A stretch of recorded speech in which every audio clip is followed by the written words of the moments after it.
के चले गए तुम, किस मोड़ पर खड़े हैं बता दो मेरे सनम। ओ रहनुमा कहाँ हो तुम, कहाँ हो तुम। Welcome back. আশা করছি আপনারা সবাই ভালো আছেন, সুস্থ আছেন। আলহামদুলিল্লাহ, আল্লাহর রহমতে আপনাদের ভালোবাসা ও দোয়ায় আমিও অনেক ভালো আছি। দীর্ঘ একটা বিরতির পর আবারও চলে এলাম নতুন একটা এপিসোড নিয়ে আপনাদের সামনে।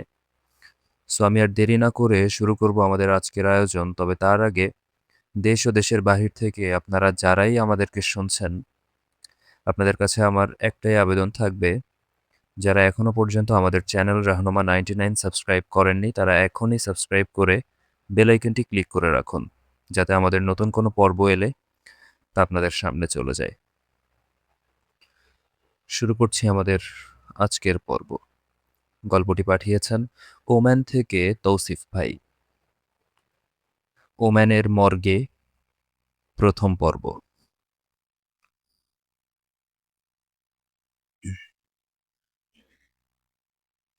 সময়টা ছিল 2017-র শেষের দিকে।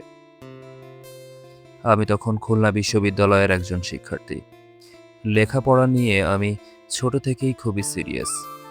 রাত জেগে পড়াশোনাটা যেন ধীরে ধীরে আমার জীবনের একটা অবিচ্ছেদ্য অংশ হয়ে উঠল। প্রতিদিনের মতো সেদিনও আমি রাত 2টা নাগাদ পড়াশোনা শেষ করে বিছানায় গা এলিয়ে দিয়েছি। তন্দ্রায় চোখটা যখন বুজে এসেছে প্রায়, ঠিক তখনই ফোনের ভাইব্রেশনে ঘুমটা যেন কোথায় হারিয়ে গেল। ক্লান্তি ঠেলে বালিশের আশেপাশে ফোনটা হাতুড়ে খুঁজে চললাম। যতক্ষণে খুঁজে পেলাম ততক্ষণে ফোনটা কেটে গেল। আমিও আর কল ব্যাক না করে মাথাটা ফের লুটিয়ে দিলাম শিমুল তুলোর নরম তুলতুলে বালিশে। মুহূর্ত কয়েক পর আবারও ফোনটা কেঁপে উঠল। একটা অপরিচিত নাম্বার। এত রাতে কে ফোন দিবে? দ্বিধাজড়িত হাতে আমি কলটা রিসিভ করলাম। ফোনটা কানে ধরতেই ওপার থেকে আওয়াজ ভেসে এলো, তবে কোনো কথা না, শুধু কান্নার আওয়াজ। আমি বিস্ময়ে বিমূঢ় হয়ে গেলাম।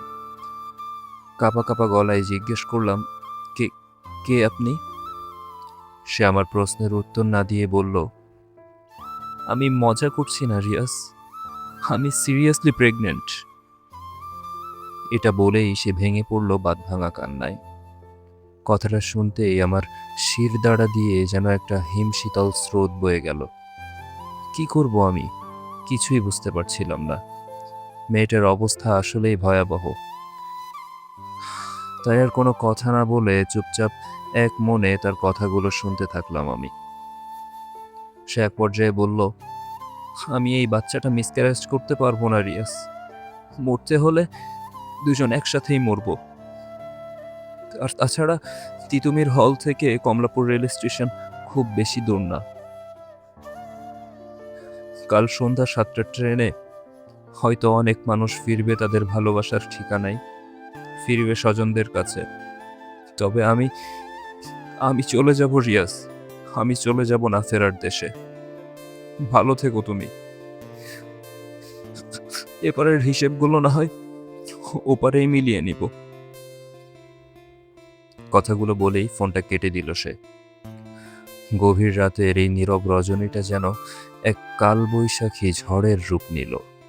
উত্তর না পাওয়া হাজারো প্রশ্নের উথাল পাথাল ঢেউ উঠতে লাগলো আমার মনে। মেয়েটা কে?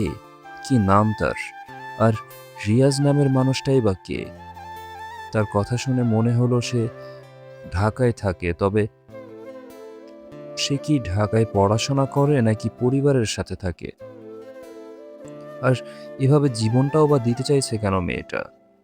এই প্রশ্নগুলো আমাকে রীতিমতো অস্থির করে তুলল। আমি বুঝে উঠতে পারছিলাম না একজন মানুষ হিসেবে আমার করণীয়টা ঠিক কি এখন। এমন সময় মুয়াজ্জিনের সুমধুর কণ্ঠের আজান আমাকে ভাবনার জগৎ থেকে বের করে আনলো। আমি দ্রুত উঠে ফ্রেশ হয়ে অজু করে 2 রাকাত সুন্নত পড়ে ধীর পায়ে বেরিয়ে পড়লাম মসজিদের উদ্দেশ্যে। আমি জীবনে আর যাই করি না কেন, কখনো নামাজ ছাড়িনি আলহামদুলিল্লাহ। এটা আমার পারিবারিক শিক্ষা। হোস্টেলের সবাই যখন গভীর ঘুমে আচ্ছন্ন, তখন আমার আলহামদুলিল্লাহ কখনো ফজরের নামাজ ছুটেনি।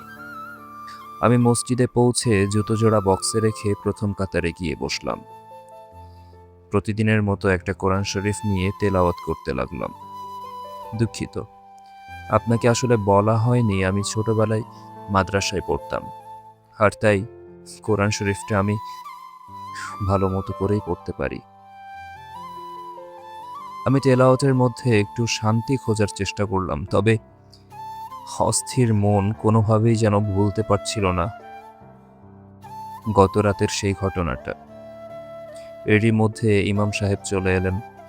ফজরের সালাত আদায় করে আমি ফিরে এলাম হোস্টেলে। তারপর কোনো কিছু চিন্তা না করেই মানবতার ডাকে সাড়া দিয়ে আমি ব্যাগ গুছিয়ে নিলাম। এমন সময় দরজায় নক করল রোহিত। রোহিত আমার খুব ঘনিষ্ঠ বন্ধু।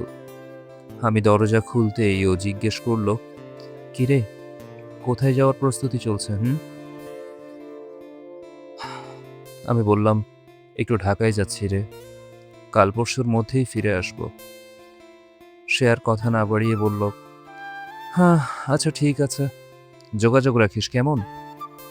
এটা বলেই সে চলে গেল। কিছুক্ষণের মধ্যে রেডি হয়ে আমিও বেরিয়ে পড়লাম কাউন্টারের উদ্দেশ্যে। সোহাগের কাউন্টারে পৌঁছে একটা টিকিট নিলাম। 8:15 গাড়ি। আমি ঘড়ির দিকে তাকিয়ে দেখলাম তখন বাজে 6:12। আমি টিকিটটা নিয়ে কাউন্টারে বসে রইলাম গাড়ির অপেক্ষায়। দীর্ঘ প্রতীক্ষার পর 8টা নাগাদ গাড়ি এসে কাউন্টারে থামল। সুপারভাইজার ডাক দিতেই সবার সাথে আমিও উঠে পড়লাম গাড়িতে। কিছুক্ষণের মধ্যেই গাড়িটি ছেড়ে গেল ঢাকার উদ্দেশ্যে। আমি সিটে বসেই গতরাতে আমার যে নাম্বারে কল এসেছিল সেই নাম্বারে একটা হোয়াটসঅ্যাপ অ্যাকাউন্ট খুললাম রিয়াজের নামে। কারণ আমার বুঝতে আর বাকি রইল না ছেলেটা তার সাথে চিট করেছে, তাই আসল নাম্বারে তাকে পাওয়া যাবে না, এটাই স্বাভাবিক। আমি অ্যাকাউন্ট খুলেই মেয়েটার নাম্বারটা হোয়াটসঅ্যাপে সার্চ করে দেখার চেষ্টা করলাম তার এই নাম্বারে অ্যাকাউন্ট আছে কিনা। সৌভাগ্যবশত তার নাম্বারটা পেয়েও গেলাম। আমি মেসেজ করলাম, তুমি কোথায়? আমি রিয়াজ বলছি। দেখলাম সে অফলাইনে আছে, মেসেজ সিন করছে না। আমি আর কিছু চিন্তা না করে কানে ইয়ারফোন দিয়ে গান প্লে করে একটু ঘুমানোর চেষ্টা করলাম, কারণ গতরাতে আমার একদমই ঘুম হয়নি।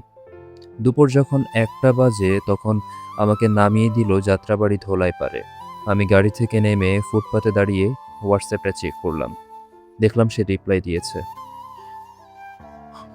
তোমার মতো ধোঁকাবাজ প্রতারক আমি আমার জীবনে দ্বিতীয় আরেকটা দেখিনি।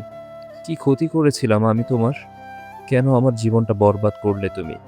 কেন আমাকে মিথ্যা মায়ার জালে ফাঁসিয়ে আমার এত বড় ক্ষতি করলে? তোমাকে কখনো মাফ করব না আমি। তুমি এত পাষাণ, বাচ্চাটার দিকেও তাকালে না একটাবার। আজকের পর থেকে আমার কবরেও কখনো আসবে না তুমি। আমি আবার মেসেজ করলাম, তুমি এখন কোথায় আছো? উত্তরে সে বলল, জাহান্নামে। ব্যাস, আমি বুঝে নিলাম সে এখন হোস্টেলেই আছে। আমি আর দেরি না করে একটা বাইক নিয়ে চলে গেলাম কমলাপুর রেল স্টেশনে। সেখানে পৌঁছে দুপুরের খাওয়া দাওয়া করে একটা মসজিদে জোহরের নামাজ পড়ে নিলাম। আর অপেক্ষা করলাম সন্ধ্যা 7টা বাজার। কখন যে ঘুমিয়ে পড়েছি নিজেও জানি না। আসরের সময় হলে মসজিদের মুয়াজ্জিন আমাকে ডেকে দিলেন। আমি উঠে উজু করে নামাজে শরিক হলাম। নামাজ শেষে আশপাশটা দেখার জন্য হাঁটতে বের হলাম। কিছুক্ষণের মধ্যেই মায়ের কল এলো। আম্মুর সাথে কথা বলতে বলতে অনেকটা সময় কেটে গেল। সন্ধ্যা হয়ে এলো প্রায়। আমি আর দেরি না করে দ্রুত মসজিদে ফিরে গেলাম। আমি শুনেছি মাগরিবের আজানের আগে নাকি দোয়া কবুল হয়, তাই আমি অজু করে দোয়া করতে বসলাম। আল্লাহর কাছে খুব করে চাইলাম মেয়েটার জীবন ভিক্ষা। তারপরে মাগরিবের নামাজ শেষে আমি আর দেরি না করে বের হয়ে সোজা চলে গেলাম স্টেশনের দিকে। জংশনে দাঁড়িয়ে আমি ফোন দিলাম মেয়েটিকে। কয়েকবার ফোন দেওয়ার পরে অবশেষে রিসিভ করলো। আমি জিজ্ঞেস করলাম, কোথায় তুমি? সে বলল, কমলাপুর রেল স্টেশনে। ওখানে কি করছো? আমার প্রশ্নের উত্তর না দিয়ে সে বলল, তোমার আওয়াজ এমন কেন শোনাচ্ছে? আমি বললাম, আমার গলা বসে গেছে ঠান্ডায়। তুমি ওখানে কি করছো আমাকে আগে সেটা বলো। সে বলল, মরতে এসেছি। আর কিছু জানতে চাও? আমি বললাম, 1 নম্বর কাউন্টারে দাঁড়িয়ে আছি। আগে আমার সাথে এসে দেখা করো, তারপরে যা ইচ্ছা তাই করবে। আমার কথাটা শুনে সে প্রথমে বিশ্বাস না করতে চাইলেও পরে বিশ্বাস করলো। তারপরে কিছুক্ষণের মধ্যেই দেখলাম প্রথম কাউন্টারের দিকে একটা মেয়ে দ্রুত পায়ে হেঁটে আসছে। চোখ মুখের ফ্যাকাশে ভাবটা দেখে আমার আর বুঝতে বাকি রইল না যার অপেক্ষায় এতক্ষণ দাঁড়িয়েছিলাম অবশেষে সে চলে এসেছে। তারপরও নিশ্চিত হওয়ার জন্য তাকে একটা কল করলাম। আমি কলটা করা মাত্রই তার ফোনটা বেজে উঠল। আমি নিশ্চিত হয়ে গেলাম এটাই সেই মেয়েটা। আমি আর দেরি না করে সোজা তার দিকে এগিয়ে গেলাম। আমাকে তার দিকে এগিয়ে যেতে দেখে সে একটু তীক্ষ্ণ দৃষ্টিতে তাকালো আমার দিকে। সে কিছু বলার আগেই আমি তাকে জিজ্ঞেস করলাম, আপনি কি রিয়াজকে খুঁজছেন? সে বলল, আপনি কে? হ্যাঁ, আপনি যাকে খুঁজছেন আমি সে। কথাটা শোনা মাত্রই হকচকিয়ে তাকালো সে আমার দিকে। বলল, আমি তো রিয়াজের জন্য এসেছি, কিন্তু আপনি কে? আর আমাকেই বা চিনেন কিভাবে? আমি তার কোনো প্রশ্নের উত্তর না দিয়ে পকেট থেকে ফোনটা বের করে তার নাম্বারে একটা কল দিলাম। ঘটনার আকস্মিকতায় তার চোখ দুটো যেন ছানা বড়া হয়ে গেল। তারপর আমি তাকে গোটা বিষয়টাই খুলে বললাম। গত রাতের ঘটনা আর আমার পরিচয় সবকিছু। আমার কথাগুলো শেষ হওয়ার আগেই তার দুগণ্ড বেয়ে নেমে এলো অশ্রুর দুটি ধারা। জীবনের এই কঠিন বাস্তবতা যে তাকে কতটা দগ্ধ করেছে সেটা তার অশ্রুসিক্ত চোখে স্পষ্ট ফুটে উঠেছিল। আমি তাকে বললাম, চোখের পানি মুছে নিন। যে চলে গেছে তার জন্য কেঁদে লাভ নেই। সে বলল, আমি কাঁদছি নিজের জন্য, ওই ফ্রডের জন্য কেঁদে আমার কি লাভ? আমি বললাম, আচ্ছা, আমাকে একটু ঘটনাটা খুলে বলবেন প্লিজ? কিছুক্ষণ চুপ থেকে সে বলল, আমি ওই জঘন্য অতীতটা কাউকেই বলতে পারবো না। আমি বললাম, দেখেন, এত দূর থেকে আমি শুধু আপনার জন্যই এসেছি, তাই আমার উপরে বিশ্বাস রাখতে পারেন। তারপরে সে বলতে শুরু করলো, রিয়াজ আমাদের ভার্সিটির ভিপি ছিল। সবাই তাকে খুব ভয় করত, এমনকি আমি নিজেও তাকে ভীষণ ভয় পেতাম। আমি নতুন হওয়ায় আমার ফ্রেন্ড আমাকে আগেই সতর্ক করেছিল, কিন্তু রিয়াজ, সে আমাকে রীতিমতো বিরক্ত করতে লাগলো, খুব বিরক্ত করত। ক্যাম্পাসের কোনো ছেলে যদি আমার সাথে কথা বলতো তাহলে মেরে তার হাত পা ভেঙে দিত। তার ভয়ে ভার্সিটির কেউ আমার সাথে কথা পর্যন্ত বলতো না। তারপর একদিন রিয়াজ আমার ফ্রেন্ড মাহিয়াকে দিয়ে আমার কাছে একটা গিফট বক্স আর একটা চিঠি পাঠালো। আমি রাতে বক্সটা ওপেন করলাম, দেখলাম সেখানে আমার পছন্দের পারফিউম গুচি ফ্লোরা আর একটা দামি লেডিস ওয়াচ রাখা। আমি একটু অবাক হলাম এটা ভেবে যে এই পারফিউমটা যে আমার পছন্দ সেটা রিয়াজ কিভাবে জানে। তারপর মাহিয়া বলল, রিয়াজ নাকি তাকে জিজ্ঞেস করেছিল আমি যে পারফিউমটা ইউজ করি সেটার নাম কি। আমি বললাম, তুই কেন বললি ওকে? মাহিয়া বলল, না বলে কি আর উপায় ছিল বল, তুই তো জানিস ভাইয়াকে। কি করব কিছুই বুঝতে পারছি না রে। তখন সে বলল, আচ্ছা ওসব পরে দেখা যাবে, এখন চিঠিটা খোল আর দেখ কি লেখা আছে। মাহিয়ার কথা মতো আমি চিঠিটা খুললাম, তবে সেখানে যা লেখা ছিল সেটা দেখার জন্য আমি কোনোভাবেই প্রস্তুত ছিলাম না। কি লেখা ছিল তাতে? কিছুটা আগ্রহ নিয়ে জিজ্ঞেস করলাম আমি। তাতে বেশি কিছু লেখা ছিল না, শুধু এতটুকুই লেখা ছিল, দেখো আরিবা, আমি তোমাকে কিছু বলতে চাই। তুমি আমাকে যেমন দেখো আমি আসলে এমন না। জীবনের বাস্তবতা আমাকে এমন বানিয়েছে। আরিবা, আমি আজ অবধি কখনো কারো প্রতি দুর্বল হইনি, কিন্তু তুমি আমার জীবনে প্রথম মানুষ যার প্রতি আমার এত দুর্বলতা জন্মেছে। আমার অজান্তেই আমি তোমার প্রতি দুর্বল হয়ে পড়েছি। আরিবা, আগামীকাল আমার জন্মদিন, আর আমি ভার্সিটির সবার সামনেই তোমাকে প্রপোজ করতে চাই। প্লিজ না কইরো না।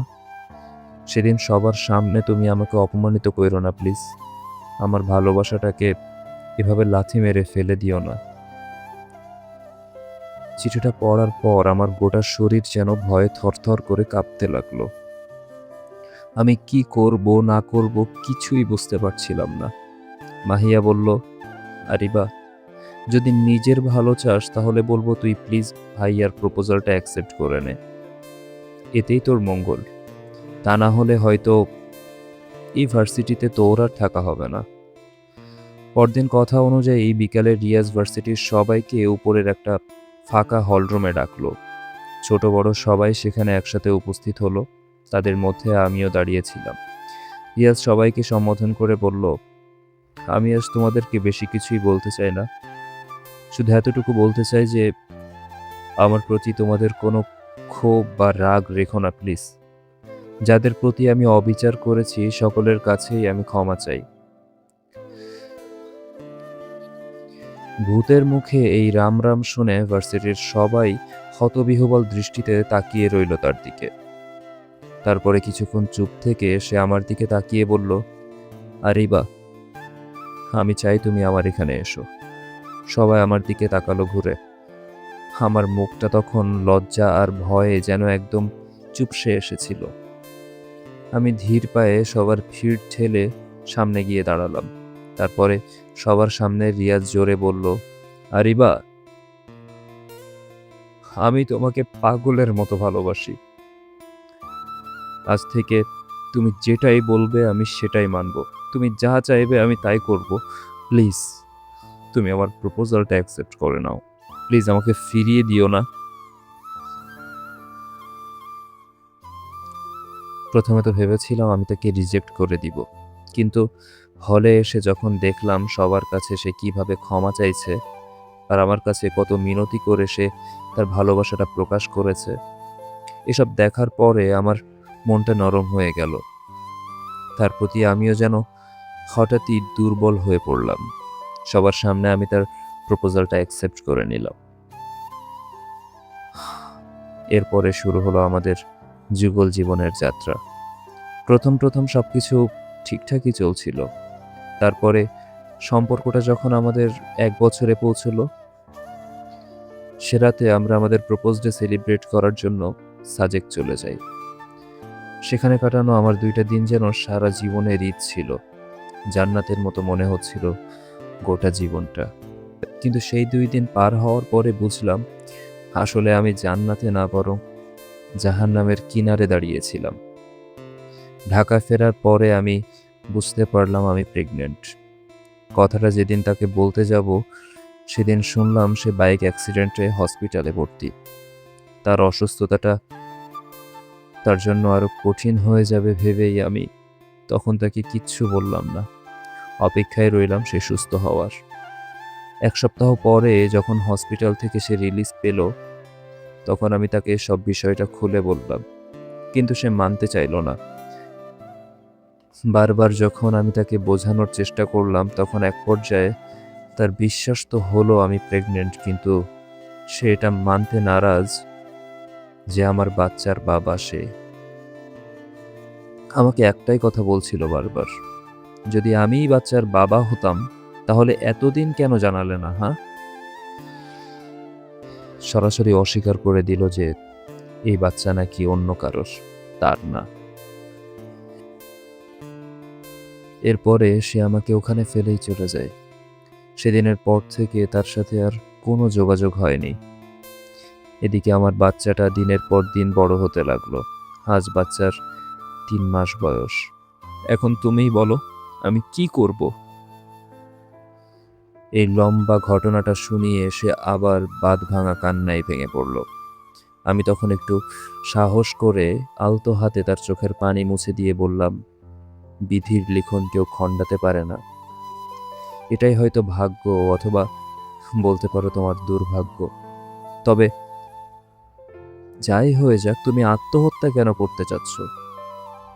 উত্তরে সে আমাকে বলল, যদি এমন একটা বাচ্চা গর্ভে নিয়ে আমি আমার বাবার সামনে গিয়ে দাঁড়াই, তাহলে তাহলে তো আমার বাবাই স্ট্রোক করে মারা যাবে। আর তাছাড়া এই বাচ্চা বাবা ডাকবে কাকে? হ্যাঁ, কাকে বাবা ডাকবে বলো? কে তার দায়িত্ব নেবে? আমি বললাম, রিল্যাক্স রিল্যাক্স, একটু ঠান্ডা হও। এই সব সমস্যার সমাধান কি তবে শুধুমাত্র একজন বাবা? সব সমস্যার সমাধান কি একটা পুরুষ?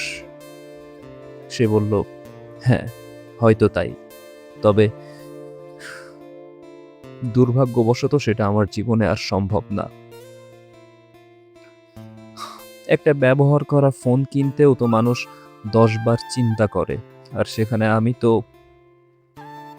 কথাটা যেন বুক ভরা আক্ষেপ আর ঘৃণা নিয়ে বলল সে। কিছুক্ষণ চুপ করে থেকে আমি বললাম, চলো আমার সাথে। সে জিজ্ঞেস করলো, কোথায়? আমি বললাম, বাচ্চার বাবার খোঁজে। বাচ্চার বাবার খোঁজে মানে? কি বোঝাইতে চাইছেন আপনি? আর কোথায় যাচ্ছেন আমাকে নিয়ে? আমি ওয়ালেট থেকে আমার আইডি কার্ডটা বের করে তার হাতে দিয়ে বললাম, এত প্রশ্নের উত্তর দেওয়ার সময় নেই আমার কাছে। তোমার কাছে ফোন আছে, আর এই রইল আমার আইডি কার্ড। যদি সন্দেহ হয় তাহলে পুলিশকে ফোন দিয়ে আমাকে ধরিয়ে দিও। সে আর কোনো কথা না বলে আমার সাথে বেরিয়ে এলো স্টেশন থেকে।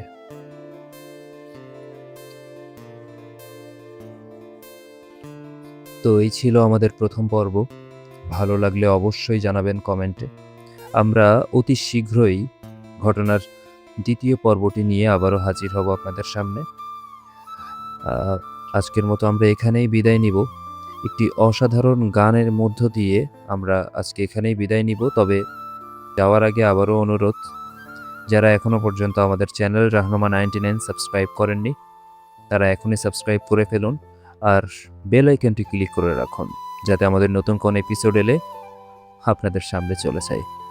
সবাই ভালো থাকবেন, ভালোবাসার মানুষদেরকে ভালো রাখবেন, অ্যান্ড মোস্ট ইম্পর্টেন্টলি রাহনুমা 99 এর সাথেই থাকবেন। ধন্যবাদ সবাইকে। আল্লাহ হাফেজ।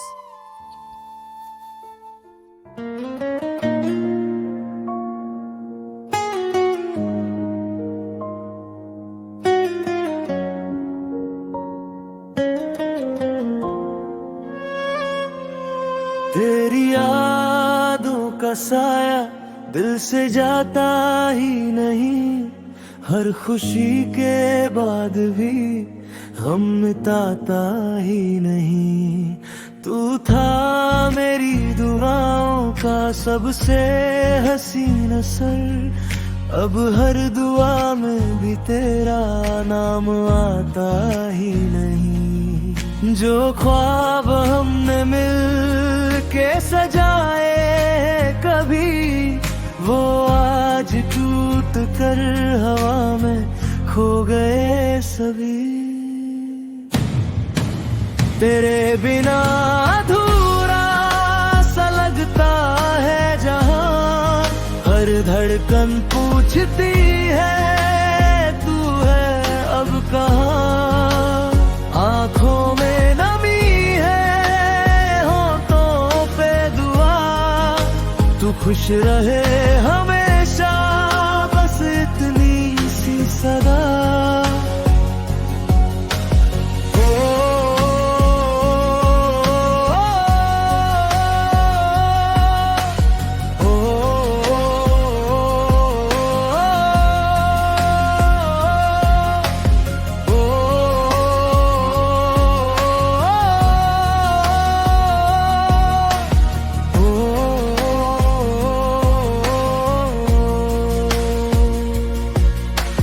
रातों की खामोशी तेरा जिक्र करती है, दिल की हर धड़कन बस तेरा इंतजार करती है।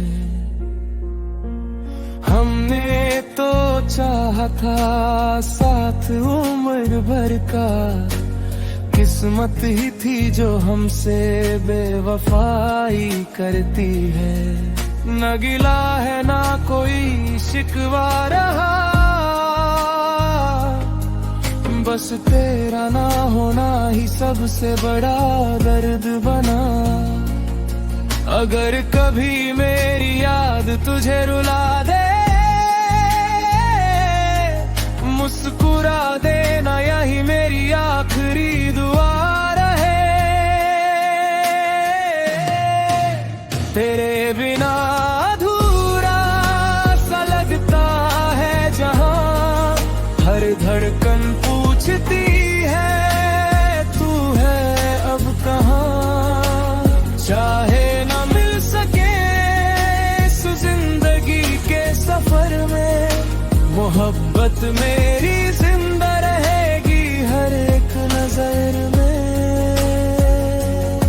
कभी हवाओं में मेरा नाम सुन लेना, कभी सितारों से मेरा सलाम चुन लेना। मैं दूर सही पर दुआओं में रहूंगा, तेरी हर खुशी पे हमेशा मुस्कुराऊंगा।